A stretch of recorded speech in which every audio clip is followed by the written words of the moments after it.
професорке Весна, како да обезбедиме растот на извозот да биде профитабилен и одржлив, а Македонија да искористи шансата од nearshoring, и дополнително дали фиксниот курс представува предност или ограничување за извозниците?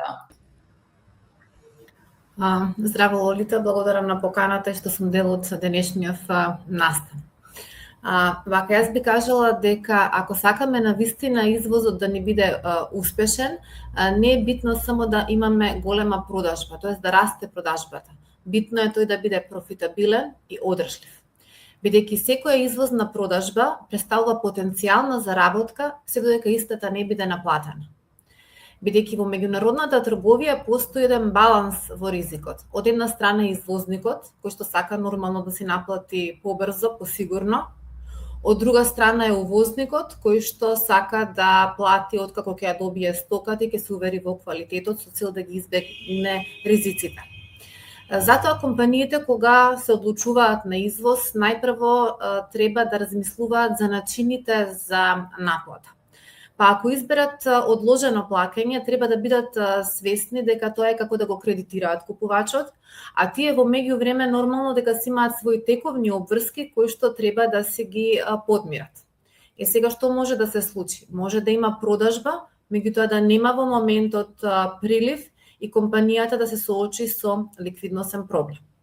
Од тука мора да се разгледуваат во ваков тип на наплата различните инструменти кои што им стојат на располагање на нашите компании, од кои што ги нудат пред се нашите банки, пред се Развојната банка на Македонија, од поддршка за извоз, од осигурување на побарувања, факторинг и така натаму.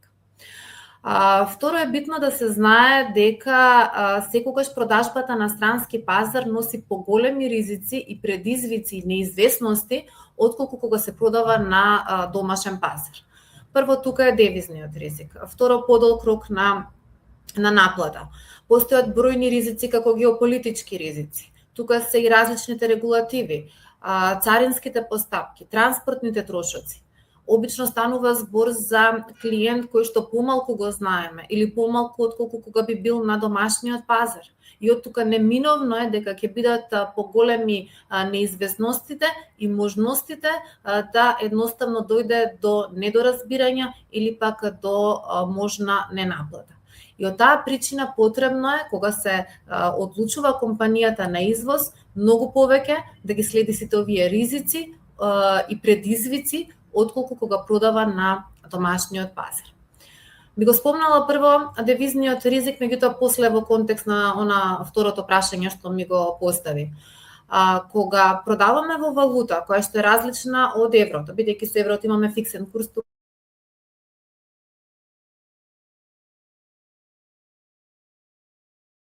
тогаш постои ризик да дојде до девалвација или поедноставно ќе се изразам пат на нашата валута во однос на странската.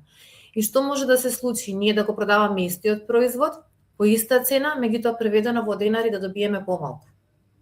И тука компаниите исто така треба да ги следат сите оние средства кои што нас не се на располагање, кај нас немаме вакви деривати на финансискиот пазар се уште, меѓутоа нудат некои банките, а се во насока на заштита од ваквиот вид на ризик.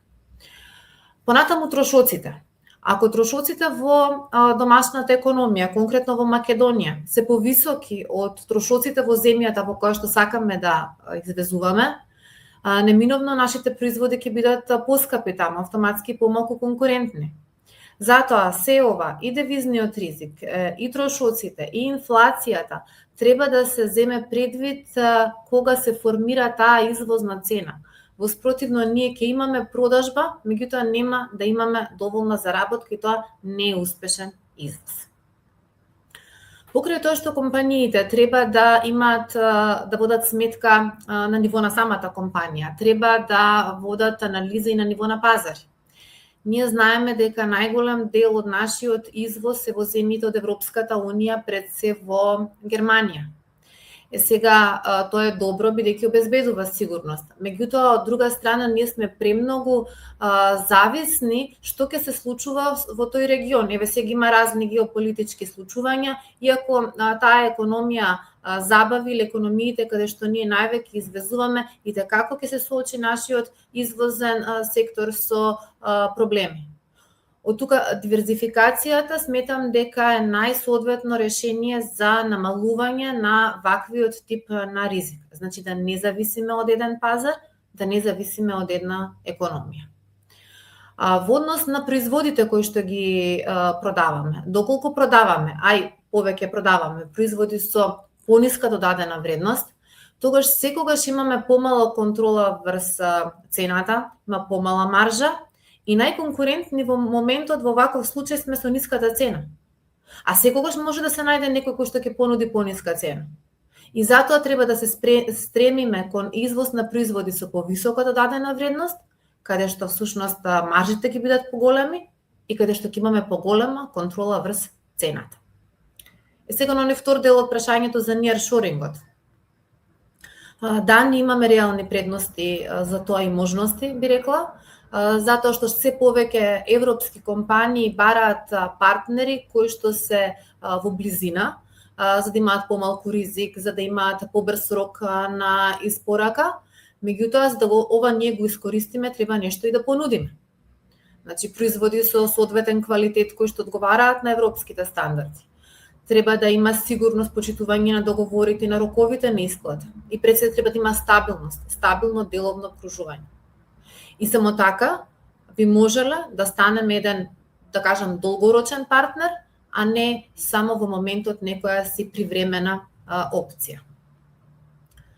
И во однос на девизниот курс, ние знаеме сите имаме фиксен режим на девизен курс во однос на денарот, постојат некогаш дебати од она што имам јас слушнато, посебно од извозниот сектор, што би било кога би бил тој флексибилен, особено во однос на еврото, бидејќи таму највеќе извезуваме.